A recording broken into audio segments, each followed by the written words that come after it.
Informasi lainnya saudara, antrean panjang truk sampah terjadi di TPA Sampah Cikolotok, Purwakarta, Jawa Barat.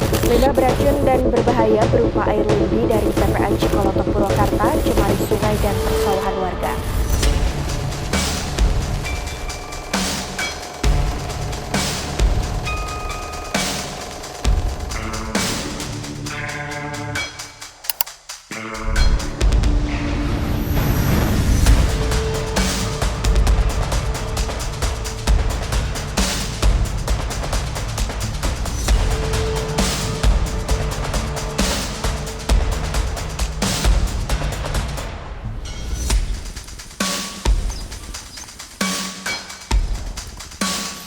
Hari ini kita ada di TPA Cikolotok, Desa Margasari, Kecamatan Pesawahan. Ini menjadi tempat satu-satunya pembuangan sampah yang ada di Kabupaten Purwakarta. Bukan hanya menyimpan banyak sampah, tapi ternyata di desa ini juga menyimpan banyak sekali cerita. Bareng gua Raka Purnama, selamat datang di Lensa Polri.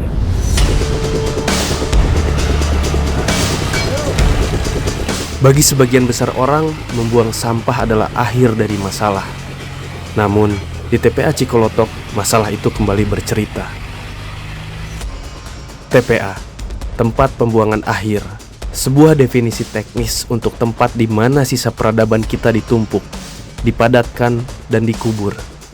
Namun, dengan volume yang terus menggunung setiap harinya, Cikolotok bukan lagi sekedar tempat pembuangan. Ia adalah bom waktu ekologis, sebuah monumen urgensi yang menuntut perhatian kita sebelum semuanya terlambat. Di balik statistik tonase sampah, ada nafas yang terus berebut oksigen dengan bau menyengat. Bagi warga di sini, Cikolotok bukan sekedar lokasi di peta. Ini adalah tetangga mereka, tetangga yang membawa aroma tak sedap, lalat, hingga ancaman penyakit yang mengintai di balik jendela rumah. Bagaimana rasanya hidup berdampingan dengan apa yang dibuang oleh satu kabupaten? Kami mendengar langsung suara mereka yang terdampak. Di daerah lain kan ada cerita, oh itu sana kayak itu kan, tapi terjadi dipindahna ke Margasari. Di Margasari mah kayak tempat lega, terus istilahnya akses jalanan memadai, yang perizinannya rada mudah lama. Nah kayak mu tah itu permasalahan pasti jauh kan, dulu rame-rame kan di Bantar Kembang, di Lewi Gajah kan, ini rame-rame kos gitu, dengan Mabina udah di lembur orangnya pakai kos gitu. Nah udah saya mah dulu kan istilahnya cara aina mah kan kayak medsos bisa berbicara banyak lah istilahnya dalam menentukan kebijakan pemerintah. Tapi di rumah kan tidak bisa gitu. Kebiasaannya kita ngikutin gitu. Karena dia berjalan seperti mestinya. Banyak tuntutan dari masyarakat, dari tokoh pemuda, oh pengen lapang, boleh ada TPA, tapi kita juga perlu sarana olahraga. Oh sempat ada itu ya? Iya, sempat ditutup dulu. Kan cuma dijanjikan oke, kita siapkan lapang sama pustu, tapi sebelum itu saat naik terrealisasi itu nggak jalan mobil ditutup di depannya di Indomaret, ditutup lah pemuda yang keluarga lah kayak blokade lah ya. Kecil ditutup, terus datang lah di Pemda akhirnya pas kumaha udah.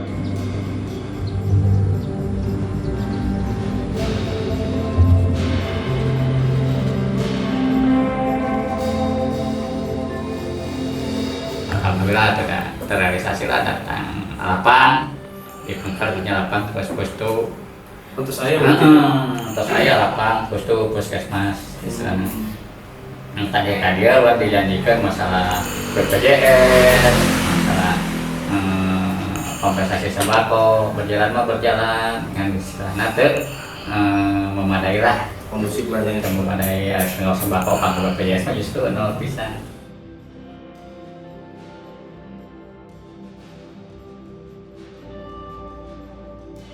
Mari teh karadasan beureun aya rekan di Karang Taruna lawan gaduh meling ka dewan diajak lah abdi teh sare ada wae orang audeng sama ngobrol ka ditu sareng komisi 3 alhamdulillah aya 12 poin tadinya teh termasuk orang anu jalan eta nanti tadi teh kompensasi air bersih di lingkungan TPA katakan wow aya TPA air bersih air itu sampai sumber air bersih kan. Oh iya, Cahaya. Bahkan kantor DLH sendiri pun ngikut ngambil di warga. Di warga ini ngambil di desa sebelah. Karena emang terus bisa diambilnya di Kayaknya bisa diambil kaduang ngabor oke itu biasa. Jadinya mah dah postur tanah mah jelek. Oh, berarti sanes karena cairna jadi jelek. Ya tadi nama ayah sumber cair di TPA ada sumber ngandungan air namun jadi tercemar gitu.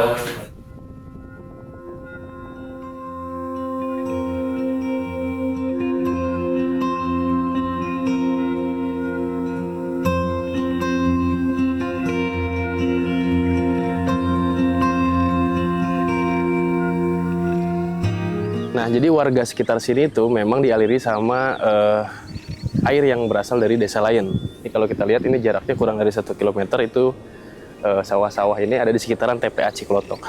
Jadi memang warga ini menggunakan air-air yang memang dialiri dari desa sebelahnya. Ini kalau kita lihat nih cukup panjang ya. Dan ini juga secara infrastruktur nggak ya cukup proper lah ya. Cuman memang agak riskan aja gitu. Diganjal sama ranting-ranting dan pohon-pohon yang memang terletak di daerah sini.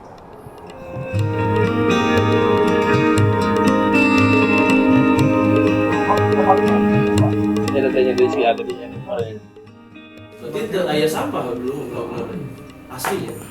Cuman dia mah ngadangunya kapungkurna ku ayana sampah di dinya teh hoyong jalan halus lah.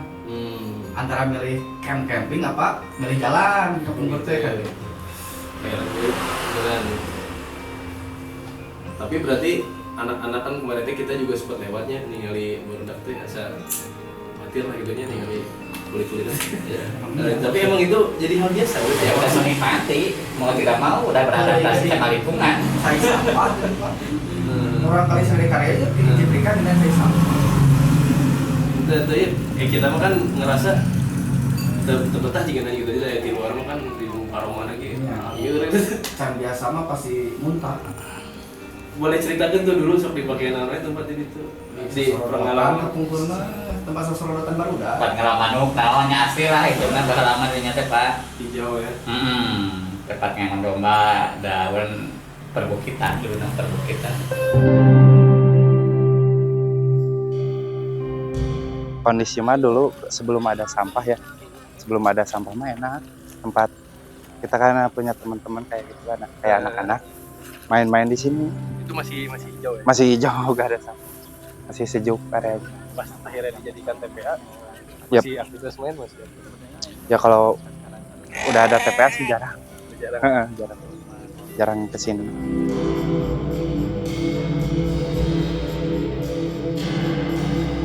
Berarti 20 tahunan ada ya. 20 tahun. Merasakan mulai TPA datang sekarang akhirnya. 20 tahun lah. 20 tahun. Tahun berapa sih awal teh? Tahun berapa sih masuk? 2006. Masih kecil sih, masih.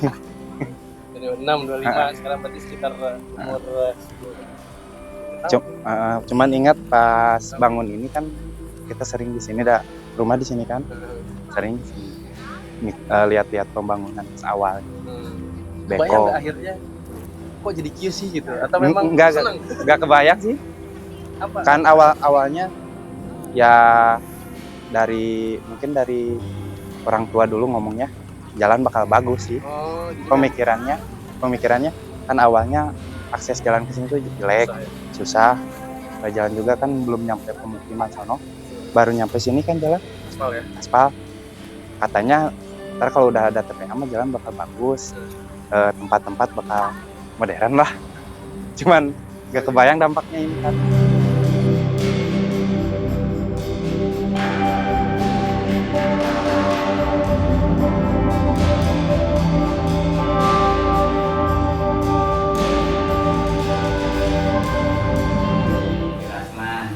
Akhirnya TPA lebih banyak dampak negatifnya untuk warga desa Margasari daripada positifnya.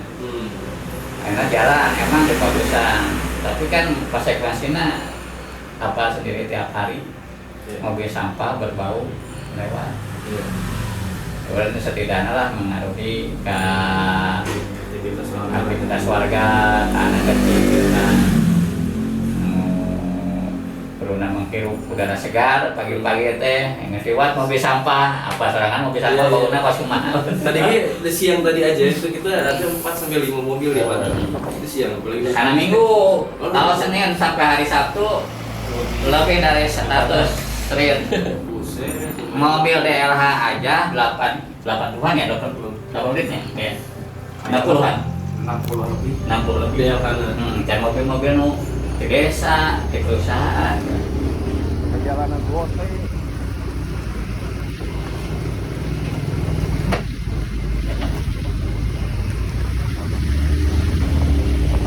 Kalau di TPA itu kita yang dari pemerintah saja sudah 60 armada.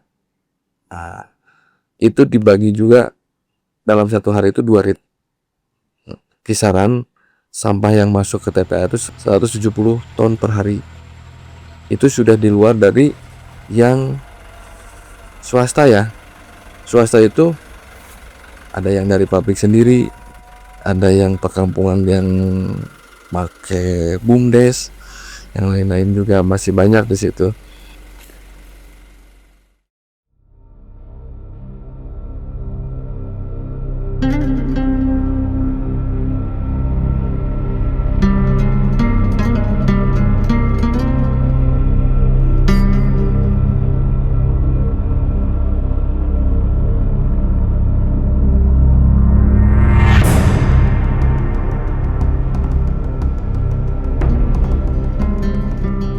Kalau kemarin sebenarnya kalau kapasitas areal TPA itu 10 hektar keseluruhan. Kita tuh baru dipakai sekarang itu hampir 6 hektar 5 hektaran. Nah, makanya yang 5 hektar itu kita sudah penuh overload lah asalnya. Makanya ada peringatan dari pusat bahwa itu tidak boleh lagi dipergunakan. Makanya kita bereskan dulu itu. Ada wacana bikin TPA sementara. Yang sisa 5 hektar itu kita bikin TPA sementara untuk membereskan yang TPA yang 5 hektar yang sudah digunakan. Dan itu umurnya TPA itu ya tidak boleh lebih dari 3 tahun atau 5 tahun untuk membereskan TPA yang sekarang ini berfungsi.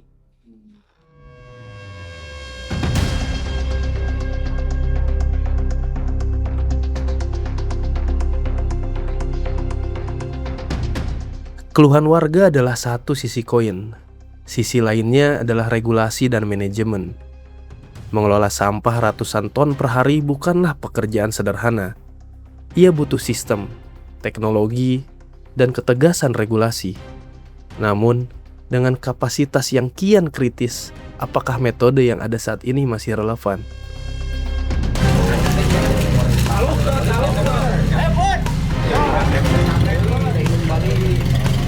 Sebenarnya sekarang itu metode yang sekarang malah terbaru dari 2023.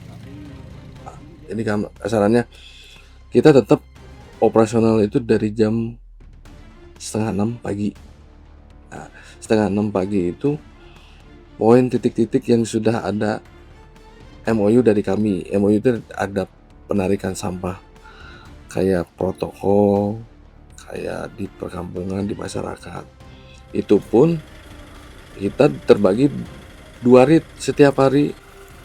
Nah, 2 rit itu kadang-kadang dari jam 11, yang kedua ritnya jam 11 sampai jam 3 sore.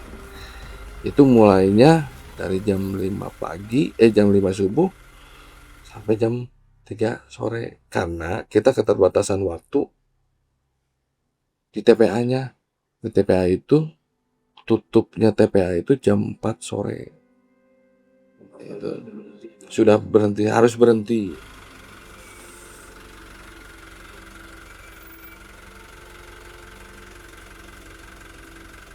Berarti kalau kita investasikan dari rumah itu alurnya langsung ke TPA berada hasil dulu Pak biasanya.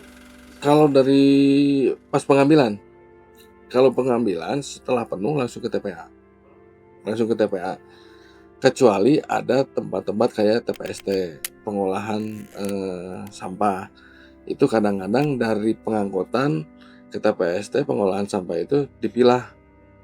Nah, setelah dipilah, residunya yang sudah tidak bermanfaat, sampahnya baru kita buang ke TPA. Itu di Purwakarta itu ada 3 TPST, Sukatani, Nagrak, sama Tegalwaru. Karena di Tegalwaru dan di Nagrak itu kita belum bisa melayani daerah sana, jadi kita bikin TPST.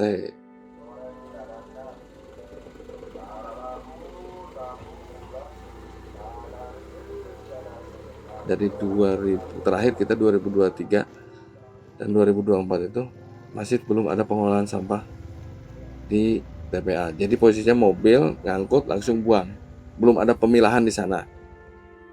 Nah, yang 2025 ini kita mencoba untuk sistemnya pendamping. Jadi pengolahan sampah yang ada di sana itu harus kita tutup dengan tanah dan tidak boleh lagi dipergunakan. Nah, artiannya ini juga dari acuan dari pemerintah pusat bahwa di Purwakarta itu tidak boleh lagi ada TPA. Audiensnya udah kepikiran dari dulu sebenarnya, cuman baru bisa sekarang gitu ya. Itu teh kerasa karena apa nih, pengalaman paling buruk lah gitu sampai akhirnya terus orang edan itu yang paling sulit. Kerasa namanya 2024. Tinggal ikut dia jalan nggak usah di ujung RW dia tinggal sebelah terkumpulkan, tapi ditinggal kita kan biasa. Nah, padahal makanya PMK aku nggak boleh aku buang sampah. Uang gula teruang sih. Longsor tinggal sebelah, dekat kusutnya di ujung ngapur itu kan. Tapi Perda saja jom wae, itu koordinasi lah, saling lain, saling penduduk sekitar, jangan Pak. Hari Tio wae mah ada laporan atos kayak itu udah berlaku apalin, jauh gapai, kemudian orang yang hak terlibat, ngantor dia, ayo orang tutup lah hari tete tahun 2024 pas beres libur Idul Fitri, ditutup, darongkap pada di daerah di PUPR. Nanti merah ayah titik temunya, oke lah ayah di omean lah di beresan, tapi lebatnya karena darurat, tapi itu titik iungku yang titik kan di pasawas sambil longsor itu oke. Oh, jadi si sampah teh turunnya kan areanya di titik segitu doang, cuma karena mungkin udah numpuk longsor. Bukan jalannya yang longsor Pak, Oh, jalan longsor, jalannya longsor, bahkan sering jatuhnya warga Cikotong lewat jatuh nggak teka hitung lah itu mah. Bukan jadi masyarakatnya jadi prihatin. Padahal ada mode emutinya tadinya dari itu kan nganggotnya lain. Iya. Yang bilang dihitung kan juga ada mobil orang Cikolotok nggak bisa dihitung jari lain sih itu kan dengan situasi oke. Jadi nu sekali nganggotnya kan DLH. Makanya enak warga nu peduli nah gitu. DLH berkira ada juga mas tugas PUPR. Tapi kan istilahnya itu dalam naungan Pemda gitu, walaupun dia tugas PUPR dia tugas tapi kan hanya bisa nyarios lah gitu daun dipakai nggak poe. Ayo namun amruk sayana gitu terbiasa lewat membakar rugi saha Pemda. Makanya ayo teh sampahnya ke buang ke alun-alun.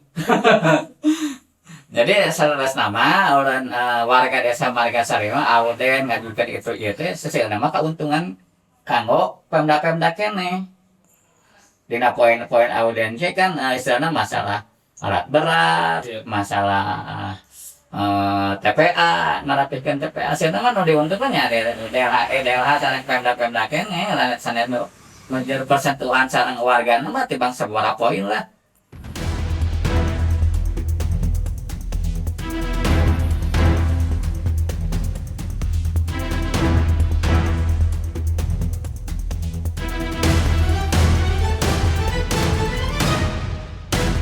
Masalah Cikolotok tidak bisa dilihat hanya dari kacamata sampah semata.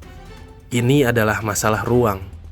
Ketika pemukiman semakin mendesak mendekati zona limbah, apakah ini bagian dari kegagalan perencanaan tata ruang atau konsekuensi tak terelakkan dari urbanisasi?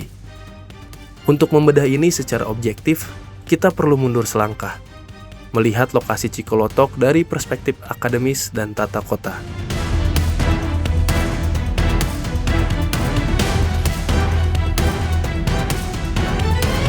Kalau kita ya, karena kita orang hukum, kita pasti akan melihat secara normatif ya, dari sisi normatif.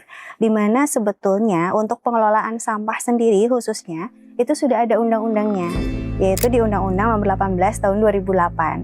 Ya. Namun di situ hanya mengatur secara general seperti klasifikasi jenis sampah, kemudian bagaimana penyelenggaraan pengelolaannya, kemudian juga seperti wewenang pemerintah, gitu ya, baik itu pemerintah pusat sampai ke pemerintah daerah di situ. Kemudian perizinan juga dibahas di situ sampai pada ketentuan pidana, gitu ya.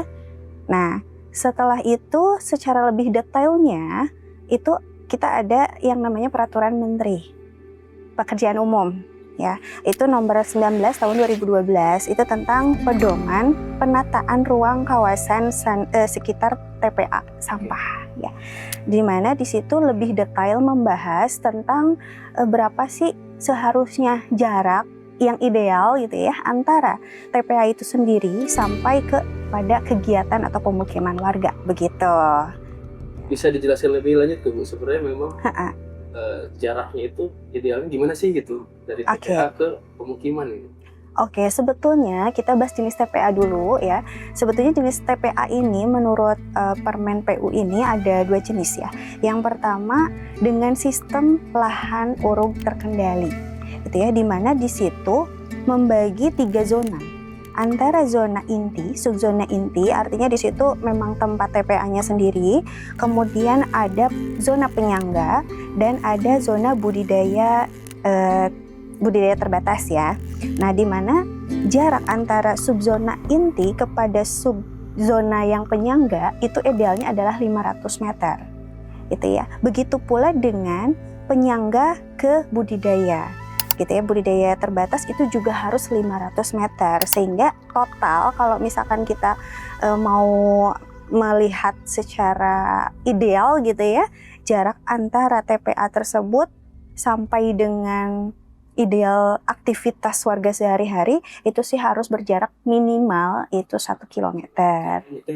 Iya, itu yang sistem lahan uruk terkendali.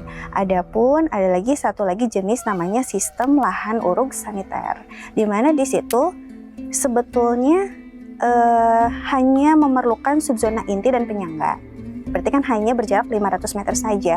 Namun tetap disarankan di dalam permen ini disarankan tetap ada zona budidaya terbatasnya gitu.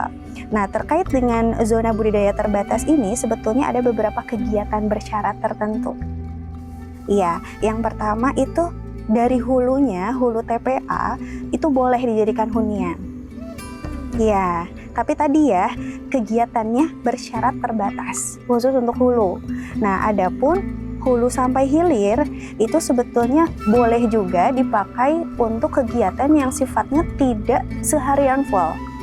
Contohnya misalkan seperti ternak hewan, itu juga masih bisa sebetulnya, gitu kan, ketika orang mau memberikan fasilitas terhadap ternak. Jadi memang ada beberapa jenis kegiatan di mana itu aktivitasnya tidak full, itu masih diperbolehkan, tapi tadi sesuai dengan kegiatan bersyarat terbatas yang itu juga ditentukannya oleh perizinan Pemda sendiri gitu. Jadi kita tidak bisa mengklasifikasikan misalkan harus kegiatan apa nih.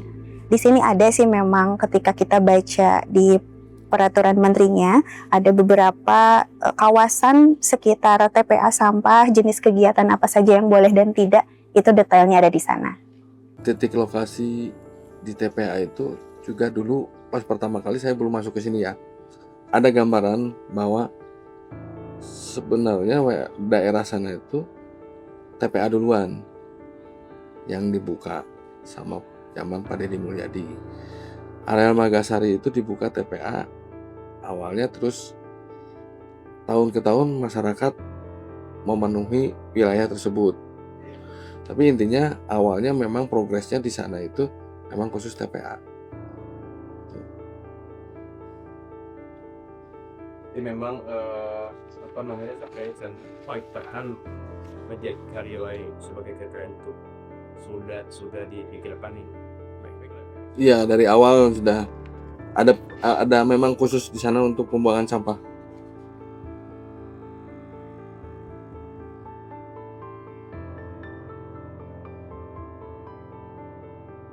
Ya, antisipasi dari sekarang itu makanya kan sistemnya bertahap. Bertahap itu sampai 5 tahun ke belakang. Nah, artinya tuh makanya kita TPA yang sekarang ini 10 hektar yang digunakan itu 5 hektar itu kita tutup, terus nanti kita bikin kayak menanam tanaman di situ juga di atasnya. Dan rencana kita sih akan kayak nanam jati setelah 2 tahun pengarungan. Jadi tidak bisa langsung setahun diaruk itu tidak bisa langsung kita tanam, harus ada proses di dalam sistemnya itu. Nah, makanya kedepannya itu bukan kita tidak memastikan, tapi nanti akan kita tanami seluruhnya yang sudah diaruk. Itu sih sementara. Yang program-program yang kedepannya juga saya belum tahu, karena kita sekarang fokus dari ada sanksi dari Kementerian Pusat.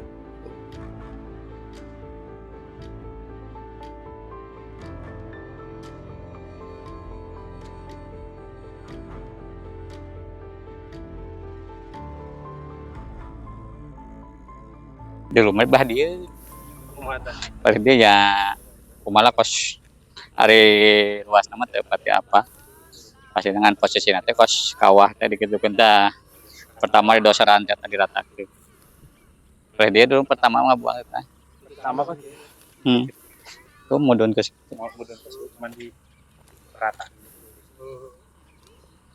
Kayak blok-blok nanti. Berarti buang ke mana? nya ditempatkan heula di dieu heula pep di dieu ditutup ngalih di kabeh dieu ngalih deui terus tepi ka ujung kabeh ditutup. Kalau sehari nu masuk dia tadi sampai 60 unit aja. Tapi mereka satu kali balikan doang. Ada yang kali.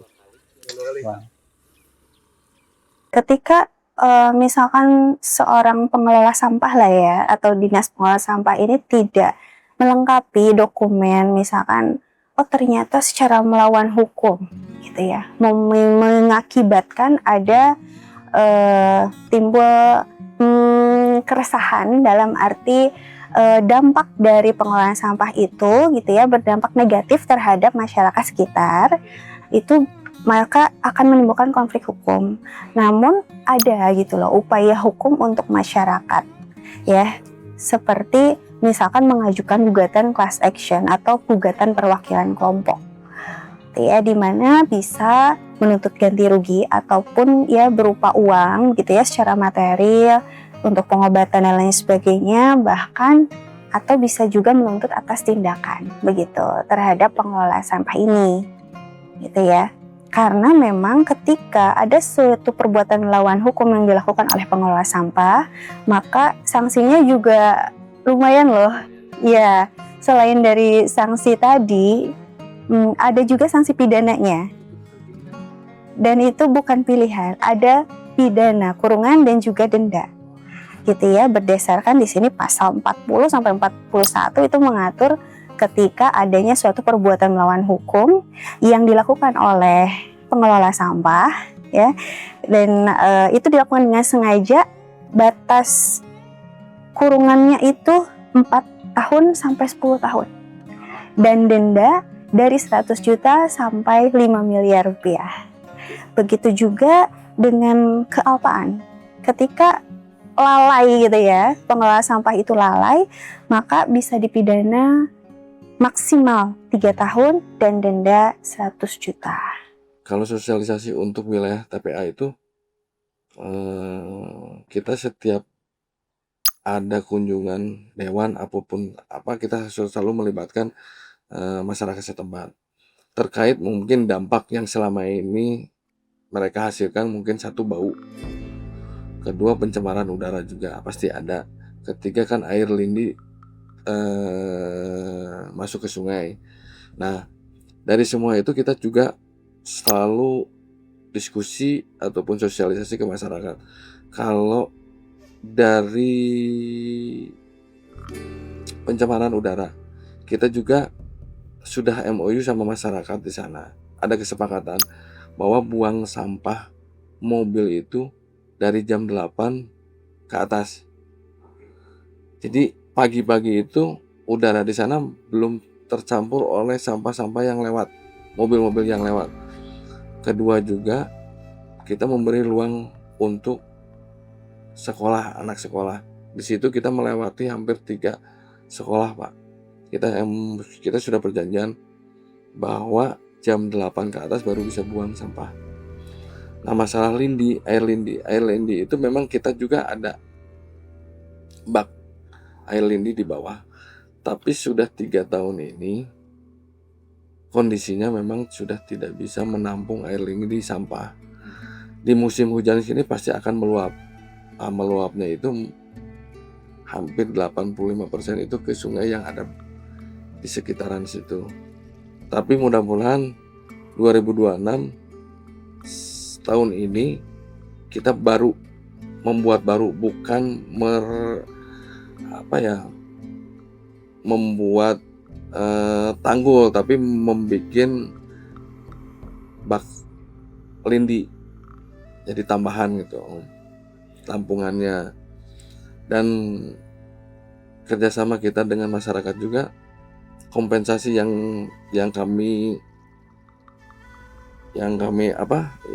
selama ini kerjasama, yaitu per 1 tahun itu pasti ada kompensasi dari pemerintah kabupaten. Isinya sembako, tapi kuotanya untuk 1 tahun itu kadang-kadang 1 tahun ada yang 2, 1 tahun ada yang 3 kali paket, sesuai dengan anggaran yang tersedia. Harapan kedepannya sih lebih diperbaiki ya, apanya dari mulai air jangan sampai ke kampung, mobil tolonglah jangan buang pagi-pagi, tutupnya juga jangan nyampe jam 6, jam 7 malam gitu kan. Tolonglah sesuaikan dengan perjanjian yang dulu. Karena udah banyak perjanjian yang dilanggar. Mulai dari bansos aja, namun disebutnya banyak kompensasi, sesuai. Mana udah disepakati ya? Saya kewajiban sebenarnya. Iya sih. Perjanjian kan 3 bulan sekali, 4 bulan sekali, kadang setahun 2 kali. Ya terutama yang tadi sih yang diceritakan oleh Ketua masalah anak sekolah. Ya terutama yang maksudnya sedih juga kan generasi generasi kita, generasi Margasari, dia berangkat sekolah dibarengan sama mobil sampah tersebut. Ya maksudnya saya juga asli orang sini, maksudnya ya asli orang sini, yang ngerasa sedih aja gitu Pak, melihat generasi yang seharusnya pagi-pagi dia mau udara segar gitu kan, udah begini juga Pak kalau misalkan cerita masalah itu. Jadi kalau diceritain ya aktivitas ya misalnya pagi tuh sebenarnya tadi sekolah, terus siang tuh kalau lihat ke sana tuh mobil pasti banyak kan ya? Pasti banyak. Gimana tuh kondisinya di sana itu? Kemarin juga sempat macet kan? Sempat macet ya, terutama ya itu sih Pak. Naasnya juga, maksudnya aduan-aduan kita juga kan kata Ketua tadi bukan hanya untuk masyarakat, tapi untuk semua kan, ya terutama di kendaraan mobil sampah yang bisa disebut tidak layak Pak. Wah ada juga semua. Tidak layak itu memang udah Dari 60 unit itu yang diuji itu kelayakan cuma 3. Waduh. Itu bukan kata masyarakat, kata kadisnya. Makanya pas saya ngomong masalah kelayakan itu langsung dijawab sama Pak Kadisnya. Jangankan kata masyarakat, kata saya juga udah nggak layak. Berarti ada kemungkinan sampah-sampah tuh pernah bercecer di jalan nggak? Ya sering gitu. Makanya waktu itu kan ditegur, terus mereka tuh pakai Terpal ya, terpal ya tetap aja wah itu sekarang masih ada yang berceceran tuh. Kan lumayan air lagi baunya. Itu. Ayeuna marga sari tos warga marga sari gitu tos istilahna ikhlas lah sok TPA di urangnya sok atuh timbal balikna orang marga sari teh gede marga sari itu jeung teu muluk-muluk tuntutanana yang penting jalan menuju ke omean sok aya program-program pemerintah sok pere sok tunjangan kesehatanana pendidikanana henteu muluk-muluk henteu mun itu mah tinggal ngalihkeun kuduna ka itu nya kadiekeun heula gitu. Dan merupakan jadi beralasan oh tak aya anggaran ada mah warga sekitar Pak maunya dimenakeun lah Pemda pemerintah mereka di arurang di Cikolotok tak aya akses air bersihnya tolong dibantu Pak mereka kan ayeuna nyokot di Cimokla atau Paralona gitu disuplai berarti kudunan warga para ya saudara kadang kucaah Paralona teh begal Tante macol kayak tepat temani ya. Karena ya kita harus melihat dari dua sisi ya yang berbeda. Pertama dari sisi regulasinya, ya karena memang penyelenggaraan pengelolaan sampah ini itu kewenangannya itu memang dari pemerintah daerah yang dilaksanakan atau yang tertulis pelaksanaannya melalui peraturan bupati ya atau wali kota. Nah di sini harus ada teknis-teknis bagaimana mengelola sampah, harus ada pengawasan di mana menurut peraturan menteri juga setiap 6 bulan sekali ya pemerintah daerah itu harus terjun melihat, mengawasi, mengevaluasi selama 20 tahun. Tidak berhenti, betul. Itu menurut peraturan menteri. Gitu ya. Nah sehingga itu yang harus dijalankan. Kemudian terkait AMDAL juga harus tetap ya dampak lingkungannya seperti apa, pengaruh ke masyarakat seperti apa. Sisi lainnya masyarakat juga memang harus memberikan pemahaman juga gitu loh, diberikan pemahaman agar mereka juga lebih melek terhadap kesehatan mereka gitu ya. Ketika misalkan ada tempat yang memang dijadikan untuk TPA, maka akan ada relokasi, akan ada ganti rugi gitu ya, ada pemulihan lingkungan juga, biaya kesehatan dan lain-lain begitu. Sehingga masyarakat juga tidak perlu khawatir ketika tempatnya yang memang harus dijadikan TPA itu beralih kepada lokasi lain gitu untuk huniannya mereka begitu. Kalau untuk pemetaan pengolahan sampah itu kita tuh saat ini 2026 tuh pengen semua aktif kembali TPS 3R. TPS 3R itu kan di kita tuh hampir 40, yang jalan cuma 5. Pemilahan kadang-kadang ada di tingkat kelurahan. Itu saya pengen mengaktifkan lagi. TPS 3R itu sedikit besarnya mengurangi beban sampah yang dibuang ke TPA. Itu satu. Kedua, pembangunan yang ada di TPA juga mohon secepatnya dari pemerintah membantu kami. Artinya dari prospek jalan, alat berat pun saat ini cuma 2 alat berat yang berfungsi. Itu kenapa bulan-bulan sekarang kita tuh terkendala macet di TPA itu, ya karena alat beratnya memang yang jalan 2. Kita punya 4 alat berat, tapi yang berfungsi 2, karena yang 2 itu sudah dari tahun 2007 alat beratnya. Kendalanya di situ ya.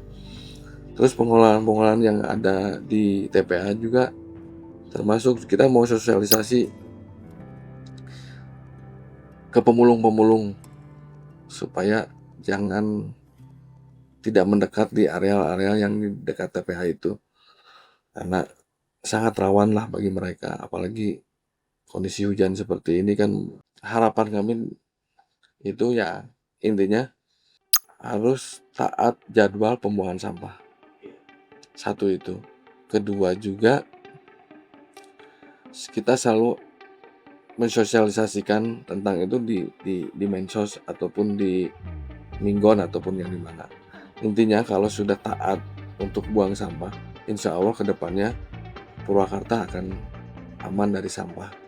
Tidak menjamin sepenuhnya akan bebas dari sampah, tapi minimal dengan jadwal yang sudah kita tentukan, jadi titik-titik poin-poin mana saja sudah bisa aman dari sampah.